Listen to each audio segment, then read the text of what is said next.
زدني علما وارزقني فهما اللهم افتح لنا حكمتك وانشر علينا رحمتك من خزائن رحمتك يا ارحم الراحمين آمين. Monggo kita awali dengan membaca Al-Fatihah.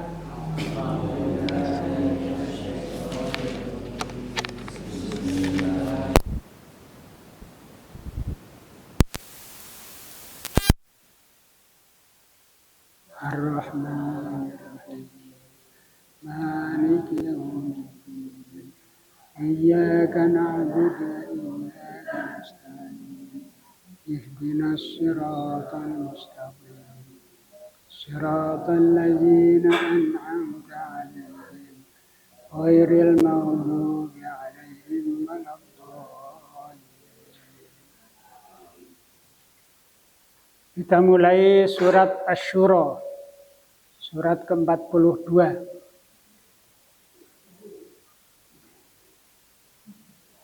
Ayat 1 sampai 6. A'udzu billahi minasy syaithanir rajim.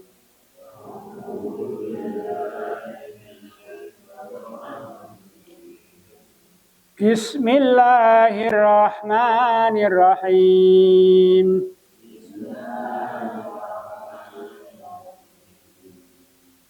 Hamim. Ain sin qaf.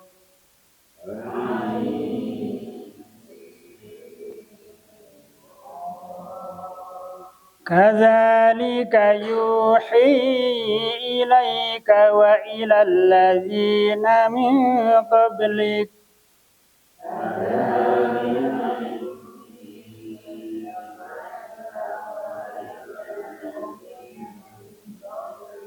Allahul Azizul Hakim.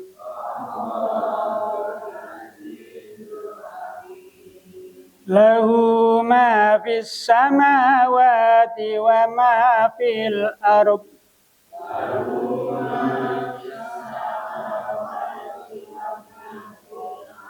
Wa huwal aliyyul azim. Takadus samawatu yatafattarna min fawqihin.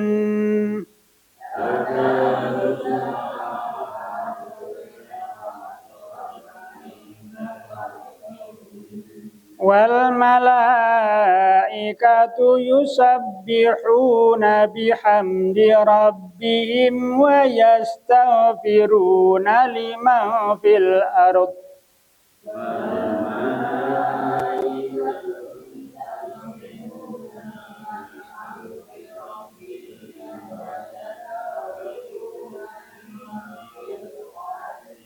Ala innallaha huwal ghafurur rahim.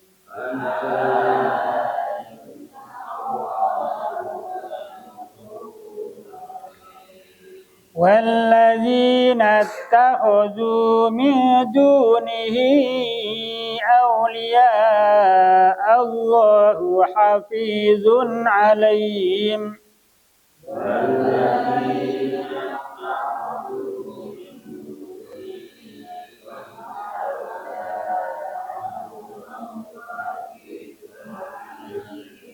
Wa ma anta alaihim biwakil.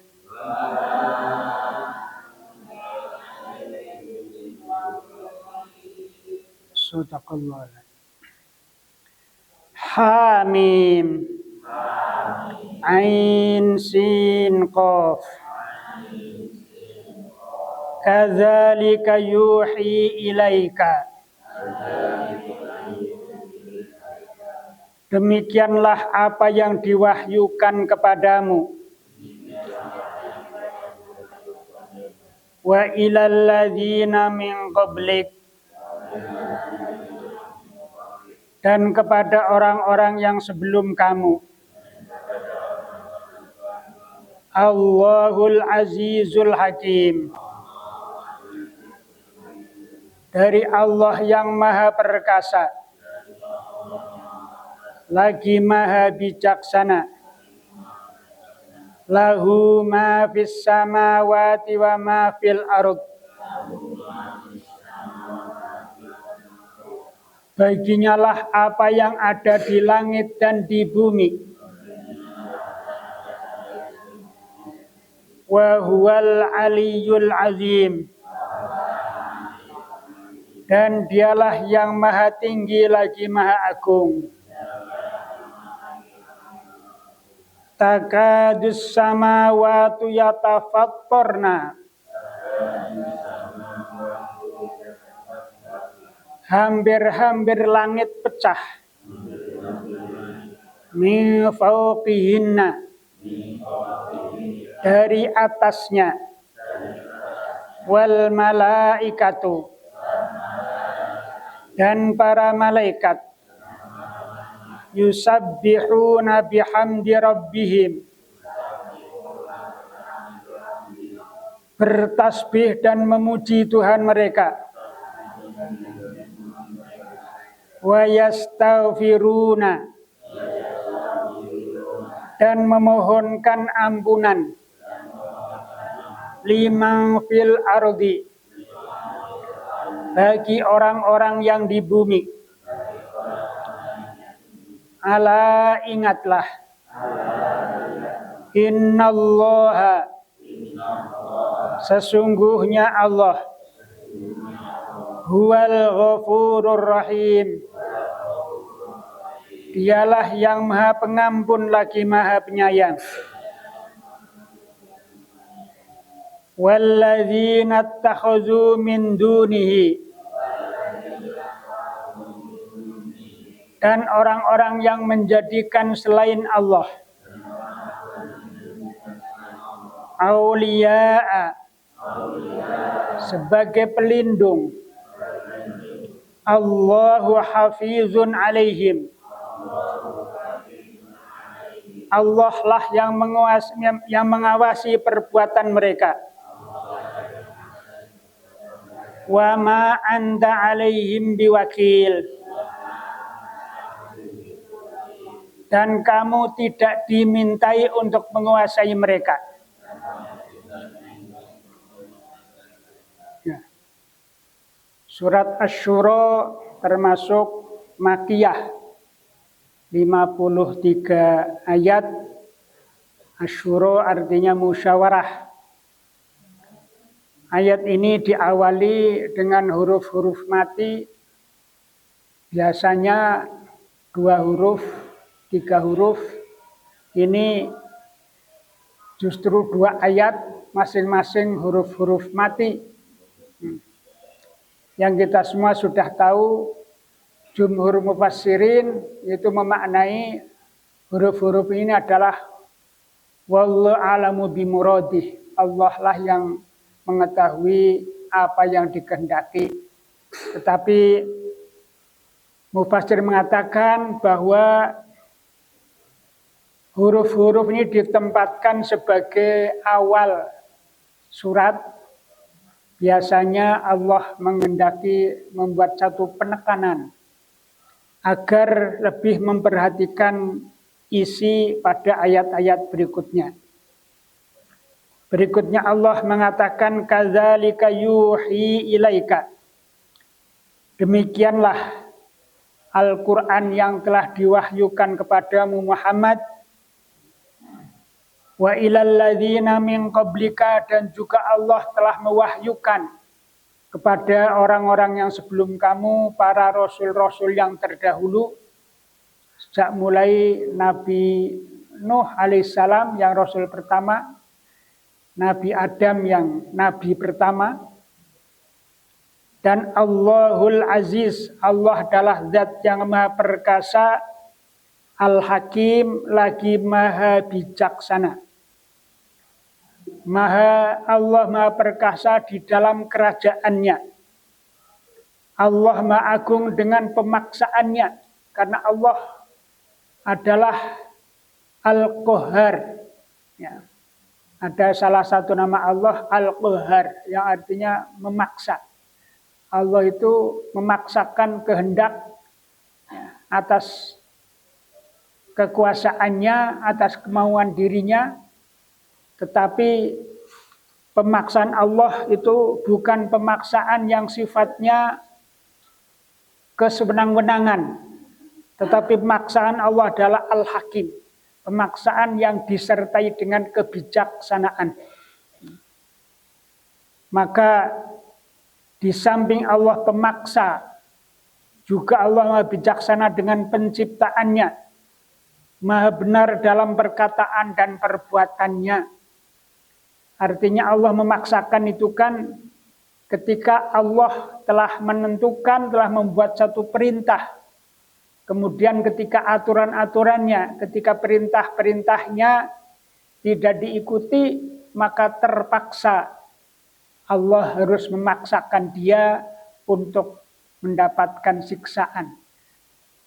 Jadi hakikatnya datangnya siksaan, datangnya penghargaan adalah karena diri kita sendiri. Lahu ma fis samawati wa ma fil ardh. Kenapa demikian?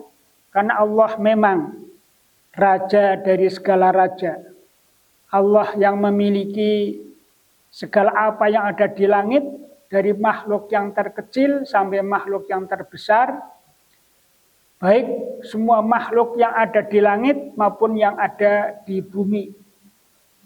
Di bumi saja kita tidak bisa menghitung, nggak usah jumlahnya, jenis makhluk ada di bumi kita tidak bisa menghitung. Baik yang ada di permukaan bumi, ada yang di dalam bumi, ada di dasar lautan, semuanya adalah penciptaan Allah sehingga menjadi milik Allah. Kalau kita sudah menyadari bahwa semua milik Allah, maka kita sebagai orang yang beriman harusnya merasakan kita ini tidak punya apa-apa. Karena memang kenyataan kita lahir, datang ke dunia ini tidak membawa apa-apa. Boro-boro nggawa sangu harta, pakaian saja tidak punya. Ya, semuanya adalah milik Allah. Kita manusia sekedar diberikan titipan, diberikan amanah. Ya, bahwa istri kita milik Allah, anak-anak kita milik Allah, harta kekayaan kita milik Allah, jabatan kita milik Allah, kita hanya sekedar dipinjami saja. Bahkan tubuh kita ini pun milik Allah. Sehingga karena semua milik Allah, sehingga Allah berkehendak berbuat apa saja, dan kita tidak boleh mengeluh, tidak boleh menyalahkan Allah. Kita sudah memahami dan sering mengucapkan istirja inna lillahi. Sesungguhnya kita ini adalah milik Allah. Karena kita milik Allah, maka wa inna ilaihi roji'un. Nanti kita semua akan kembali kepada yang punya, kepada pemiliknya, yaitu kembali kepada Allah. Nah, sebelum kembali di dalam ayat lain surat Al-Hasyr ayat yang ke-21, Allah juga menyampaikan lau anzalna hadzal qur'ana ala jabalin. Nah, seandainya Al-Qur'an ini kami turunkan pada gunung-gunung, la ra'aitahu khasyi'an mutasaddi'a, maka kamu akan melihat gunung itu khasyi'an, tunduk, mutasaddi'an, hancur lebur karena takutnya kepada Allah. Gunung makhluk yang begitu besar saja takut pada Allah. Tetapi kita manusia yang kecil, lemah, kadang-kadang malah nantang karo Gusti Allah. Bukti ini nantang, kongkon sholat wegah, kon poso moh, kon zakat, infak, eman-eman. Namanya menentang Allah, kita menunjukkan kita tidak punya rasa takut pada Allah Subhanahu wa Ta'ala.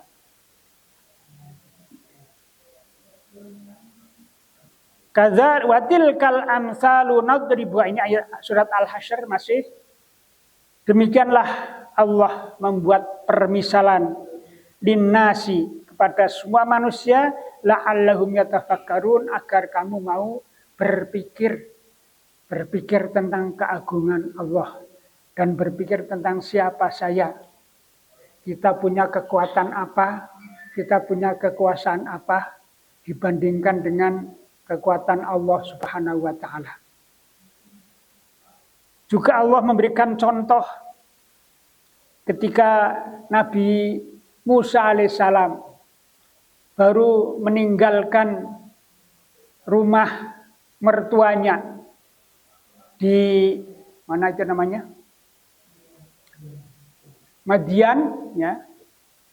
Setelah selesai mengabdi pada mertuanya, kemudian pergi meninggalkan negeri untuk kembali ke Mesir. Di tengah perjalanan kemudian gelap gulita, ada secercah cahaya di atas di Bukit Tursina. Kemudian Musa mendatangi cahaya itu. Ternyata setelah datang, dalam dilukiskan dalam surat Al-A'raf ayat 143, walamma ja'a Musa limiqatina, dan ketika Musa telah datang di tempat itu, wa kallamahu rabbuhu, tiba-tiba Tuhannya berfirman kepadanya, ya, memberikan wahyu pada Nabi Musa alaihissalam. Qala, maka Musa kemudian berkata, karena ada suara tapi tidak ada bentuknya siapa yang berbicara. Maka Musa berkata, Rabbi arini anzur ilaik. Wahai Tuhanku, arini, perlihatkanlah padaku, anzur ilaik, agar aku bisa melihat engkau. Ya. Agar bisa berdialog langsung, berhadapan-hadapan. Keinginan Nabi Musa alaihissalam. Qala, Allah berfirman, lantaroni, kamu tidak akan mampu melihat aku. Walakin unzur ilal jabali, tapi cukuplah kamu melihat pada gunung itu, pada bukit itu. Fa inistaqarra makanahu, jika nanti bukit itu masih tetap di tempatnya, fasaufa taroni, maka barulah kamu bisa melihatku.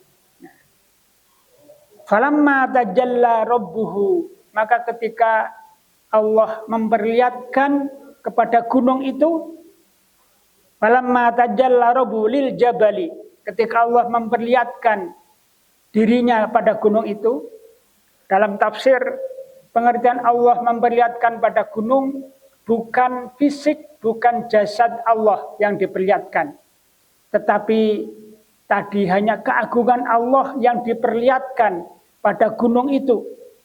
Ternyata ja'alahu dakka, gunung itu menjadi hancur berkeping-keping. Ya. Karena yang dihadapi Musa kan hanya sinar juga, pengen urut wujudnya, tetapi kata Allah tidak bisa.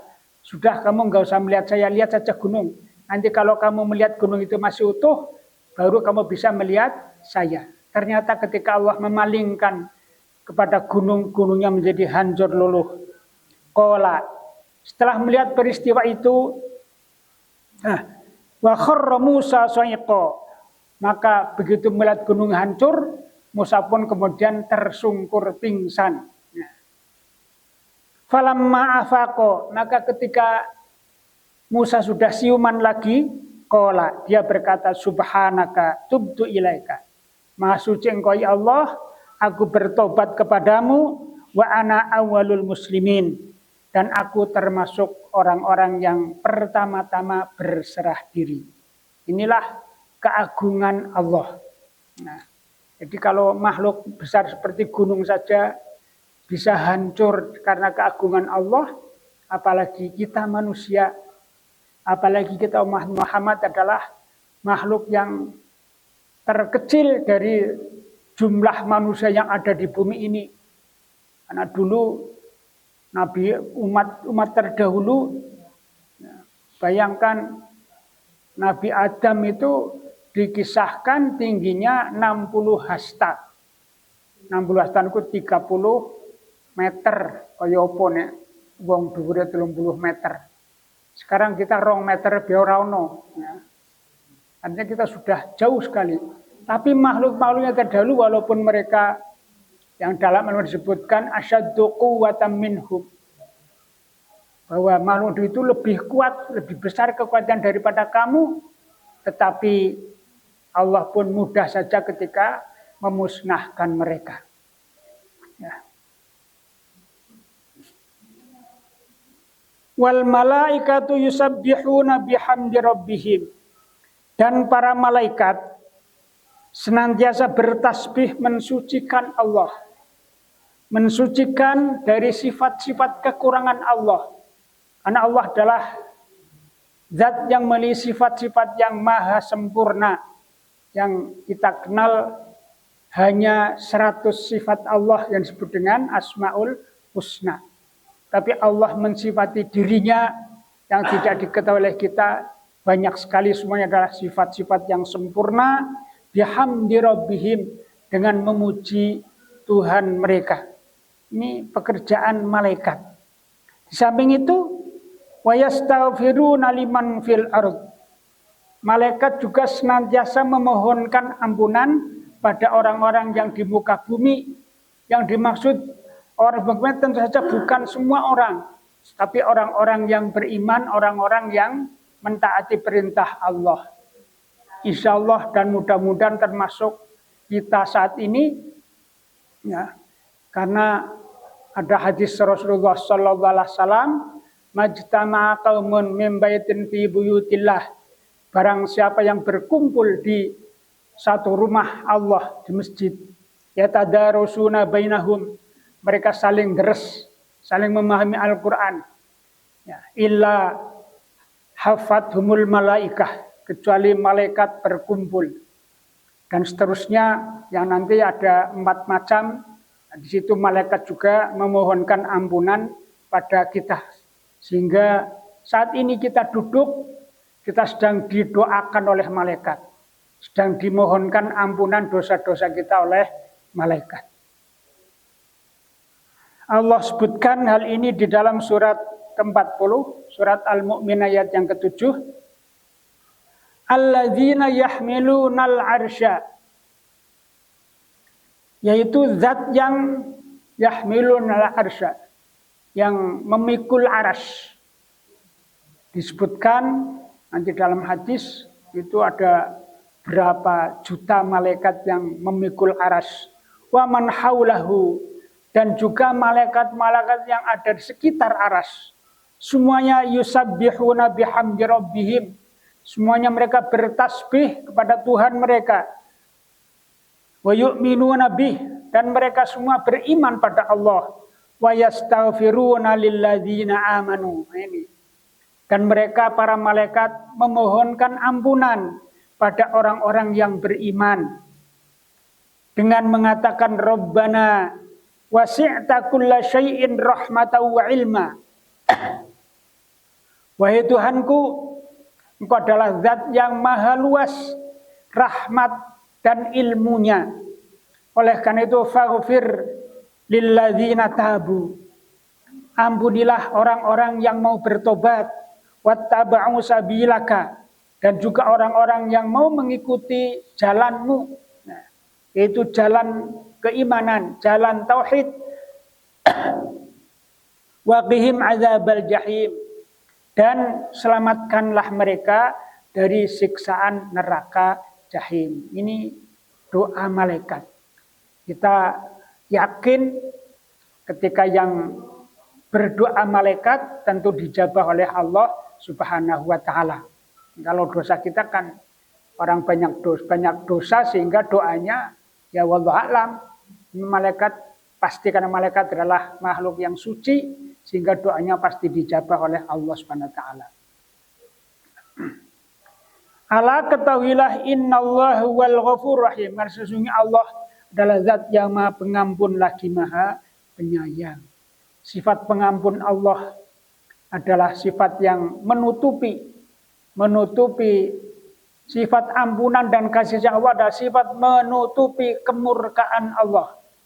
Allah memang murka terhadap orang-orang yang berbuat dosa. Tetapi sebesar apapun pelanggaran manusia, sebesar apapun dosa manusia, ya, ketika tadi ya, tabu mau bertobat, kapanpun Allah akan menerima dengan senang hati. Ya. Bahkan dalam satu hadis disebutkan malaikat Allah Subhanahu wa taala senantiasa membentangkan tangannya di malam hari untuk menerima taubat orang-orang yang berbuat dosa di siang hari. Di siang hari Allah membentangkan tangannya untuk menerima taubat orang-orang yang berbuat dosa di malam hari. Di dalam hadis yang lain, ketika Allah mengatakan, jika kamu datang menghadapku dengan memikul ya, dosa sebesar gunung, tapi kalau kamu mau bertobat, maka dosamu semuanya akan diampuni oleh Allah Subhanahu wa taala. Insya Allah dosa-dosa kita tidak sebesar dosa Umar bin Khattab. Ya. Ketika Umar bin Khattab sebelum Islam, Masya Allah, dosanya tahu ngubur anaknya hidup-hidup. Bahkan keimanan Umar adalah ketika akan membunuh Rasulullah. Tapi ketika beliau beriman, maka semua dosa besarnya diampuni oleh Allah Subhanahu wa taala. Demikianlah berlaku sampai sekarang. Orang-orang yang dulu tidak Islam, maka ketika dia masuk Islam bersyahadat, maka dosa-dosanya lalu diampuni oleh Allah. Kebaikan-kebaikan yang lalu dicatat sebagai amal kebaikan. Ketika orang berbuat baik dalam keadaan kafir, maka dia tidak akan mendapatkan balasan kebaikan. Tetapi begitu dia masuk Islam, maka kebaikannya diperhitungkan, mendapatkan rapelan kebaikan. Dosa-dosanya semuanya dihapus oleh Allah SWT. Itulah sifat Ghafurur Rahim dari Allah SWT. Walladzina takhuzu min duni awliya. Sebaliknya bagi orang-orang yang terus-menerus mempersekutukan Allah, menjadikan selain Allah awliya sebagai pelindung-pelindung.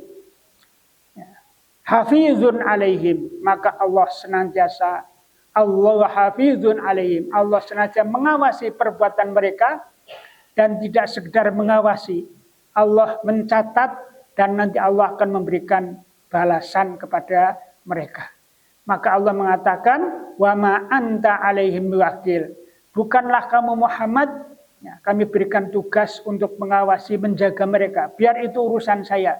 Tugas kamu hanya menyampaikan risalah-risalah yang aku sampaikan, aku wahyukan kepadamu.